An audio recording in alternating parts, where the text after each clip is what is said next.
मैं नहीं, देश की जनता सीरियसली ने 20 बार लॉन्च किया, सोनिया जी ने 20 बार लॉन्च फेल हो गए, इस बार 21वीं बार कर रहे हैं, देखो क्या होता है। तो हमने कभी ये नहीं कहा कि कांग्रेस में सभी लोग बुरे हैं। अब वो भी समझ गए हैं कि इनके नेतृत्व में कुछ होना नहीं है।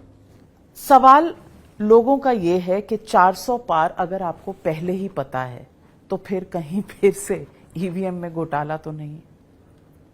देखिए, हमने लास्ट टाइम 300 पार का नारा दिया था, तो क्या ईवीएम में घोटाला था?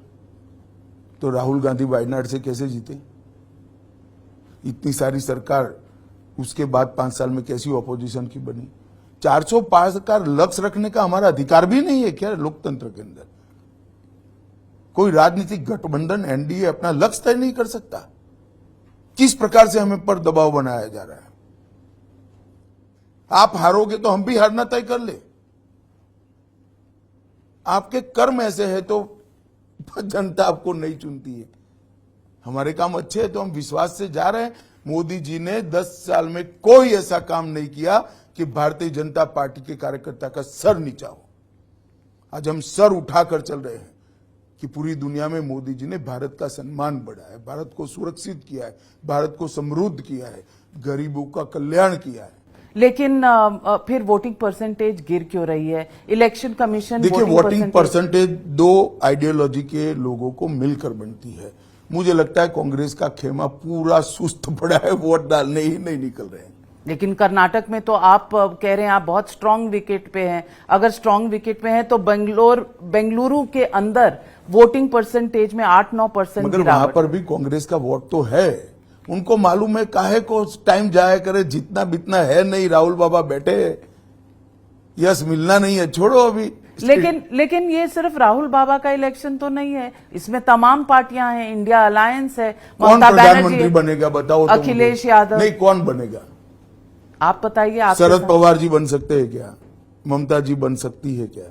उद्धव जी बन सकते हैं क्या? अखिलेश बन सकते हैं क्या? स्टालिन बन सकते हैं क्या? या तो फिर एक सुझाव आया था बारी बारी हर साल एक बनाएंगे। किस प्रकार का गठबंधन है जिसका ना नेता है, ना नीति है, ना नीयत है? पर इस तरह के एक्सपेरिमेंट्स पास्ट में हुए हैं। अच्छे हुए हैं क्या? पर हुए हैं। यूनाइटेड फ्रंट गवर्नमेंट आई, यूपीए गवर्नमेंट आई। देश की जनता ने तय कर लिया कि जो 30 साल एक्सपेरिमेंट चले, इससे देश काफी पिछड़ गया। आपके ऊपर सवाल ये भी उठाए जाते हैं इलेक्टोरल रिफॉर्म्स के, इलेक्टोरल बॉन्ड्स के। क्या इलेक्टोरल बॉन्ड्स की जो वजह है वो बीजेपी के लिए कहीं ना कहीं सुप्रीम कोर्ट का ऑर्डर आपके लिए आपको अनकंफर्टेबल नहीं करता? जरा भी अनकंफर्टेबल नहीं रखता। ये राहुल जी आरोप लगा रहे हैं तो ये कह रहे हैं उगाही है, ऐसा शब्द प्रयोग कर रहे हैं। तो क्या 1600 करोड़ के बॉन्ड कांग्रेस पार्टी को मिला, वो उगाही क्या? उनकी राज्य सरकार के ठेकों के सामने लिया है क्या? देश की जनता के सामने वो स्पष्ट करे। पर वो बोल रहे हैं उनको मालूम नहीं है मेरी पार्टी को भी 1600 करोड़ का बॉन्ड मिला है, और बोलते ही जा रहे। राहुल गांधी को आप सीरियसली नहीं लेते? मैं नहीं, देश की जनता सीरियसली ने 20 बार लॉन्च किया, सोनिया जी ने 20 बार लॉन्च फेल हो गए, इस बार 21वीं बार कर रहे हैं, देखो क्या होता है। मैं क्या मेरा तो एक वोट है नहीं, पर जो निश्चित है, भारतीय जनता पार्टी को जाना है। राहुल गांधी पार्टी से सबको ले लेते हैं और राहुल गांधी आपको पसंद नहीं है। उनकी पार्टी से जो भी आता है वो आपके लिए नहीं, तो हमने कभी ये नहीं कहा कि कांग्रेस में सभी लोग बुरे हैं। अब वो भी समझ गए हैं कि इनके नेतृत्व में कुछ होना नहीं है।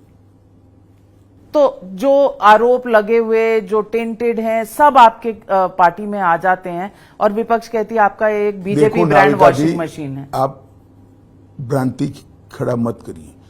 विपक्ष कहता है कि वॉशिंग मशीन है तो आपके कपड़े तो मैले हैं ना। ये तो विपक्ष ने अब एडमिट कर लिया कि हमारे कपड़े मैले हैं, तो धोने हमारी वॉशिंग मशीन में जाते।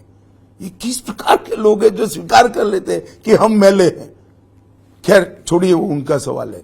मैं बीजेपी का स्टैंड फर्मली आपके सामने, आपकी चैनल के माध्यम से देश की जनता के सामने रखना चाहता हूं। एक भी व्यक्ति जो हमारे पार्टी में जुड़ा है जिस पर आरोप है, इसका हमने एक भी केस विड्रॉ नहीं किया है, न डायल्यूट किया है। किसी अखबार ने दिखाया है कि 25 में से 23 मामले वापस ले लिए गए। एक भी ऐसा नहीं हुआ है। क्या होता है नाविका जी, जब ये मामले बनते हैं, जब बनते हैं तब 3-4 प्रकार के मामले बनते हैं। करप्शन का बनता है, एक प्रोसीजर लूफोल्स का बनता है, किसी का फेवरेटिज्म का बनता है, एक इग्नोरेंस का बनता है। मगर जब भ्रष्टाचार के मामले पर मुख्य केस कॉन्क्रीटली बना लिया जाता है तो ये सारे मामले अपने आप मर्ज होते हैं या विड्रॉ होते हैं, क्योंकि भ्रष्टाचार के केस में ही ये चारों मामले आ जाते तो हैं। यानी कि आपके आरोप पहले जो लगाए गए थे वो गलत थे, अजीत पवार पर, अशोक चव्हाण सबके पर। केस चल रहे हैं, एक भी विड्रॉ नहीं किया है, ना डाइल्यूट किया है, सब प्रोसिक्यूशन। पहले वो चक्की पी सिंह थे, अब वो डेप्यूटी चीफ मिनिस्टर बनकर बैठे हैं। नहीं, वो ठीक है, डेप्यूटी चीफ मिनिस्टर बने, मगर उनको बरी नहीं किया है। पर कहीं क्योंकि आप बात करते, क्योंकि आपकी पार्टी का नारा है, क्योंकि प्रधानमंत्री कहते हैं कि ना खाऊंगा ना खाने दूंगा, तो कहीं ये दोनों चीजें नहीं, हमारी जिम्मेदारी तो हमारे पास आकर कुछ करे तब बनती है। आगे जो किया है इसका कोर्ट ने मीमांसा कर रही है। कोर्ट लेकिन जब ये आते हैं तो कोई सीवी नहीं देखते कि भाई इस पे क्या क्या ऐसा आरोप है लगे नाविका हैं। जी, जिस प्रकार के वातावरण में वो रहे वहां ये सबकी परमिशन होगी, एनडीए में नहीं है, एक बात। दूसरी बात, जो कर आए हैं उसमें हमारी ओर से कोई डाइल्यूजन नहीं होगा, मैं आपको विश्वास दिलाना चाहता हूं। अमित शाह जी, चुनाव की सरगर्मी रोज रोज नए हाइट पर जा रही है, गर्मी भी बहुत है और बीच में पॉलिटिक्स की जो सरगर्मी है वो भी बढ़ती चली जा रही है। आज आप देश की जनता को एकदम सीना ठोक कर कह सकते हैं कि इस बार पिछले 2 चुनाव से ज्यादा आपकी सीटें आएंगी, क्योंकि इनकम्बेंसी नहीं है, कुछ ऐसा नहीं है। मैं कैसे कह सकता हूं? मैं तो देश की जनता को विनती करने आया हूं कि 30 साल तक ये देश एक प्रकार से अस्थिरता के माहौल में चला, मिलीजुली सरकारें रही। 30 साल के बाद आपने मोदी जी पर पूर्ण विश्वास किया, 2 बार पूर्ण बहुमत की सरकार दी और ये 10 साल में देश ने अच्छा खासा मकाम हासिल कर लिया है। अब समय आ गया है कि 2047 में पूर्ण विकसित भारत बनाना, आत्मनिर्भर भारत बनाना और हर क्षेत्र में विश्व में भारत को नंबर 1 बनाना। 10 साल मोदी जी के यूपीए के गड्ढे जो बनाए गए थे इसको भरने में गए हैं। अब मजबूत भारत, सुरक्षित भारत, समृद्ध भारत, शिक्षित भारत की नींव डालने का टाइम आ गया है। कृपया देश की जनता जिस पर 23 साल से मुख्यमंत्री प्रधानमंत्री रहते हुए 25 पैसे का भी आरोप नहीं है, ऐसे प्रामाणिक नेता, परिश्रमी नेता, दृष्टिवंत विजनरी नेता नरेंद्र मोदी को वोट दे और भारत के गौरव को पूरी दुनिया में ऊपर तक, 1 नंबर तक पहुंचाने का परिश्रम करने का हमें मौका दे। यही मैं देश की जनता को और विनती डिक्टेटरशिप का आरोप। देखिए, इस देश में अदालतें भी हैं, मीडिया भी है। आप इतनी बेखौफ होकर पूछ रही है क्या होगा, आपको बताओ, कुछ नहीं होगा। काहे की डिक्टेटरशिप?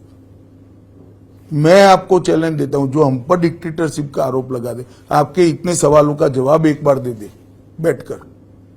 अब 5 साल में ले आओ तो मेरे पास आना। आप 5 साल मौका देंगे उन्हें? नहीं, वो लोग मीडिया को रूबरू ही नहीं होते हैं, झूठ बोलकर भाग जाते हैं।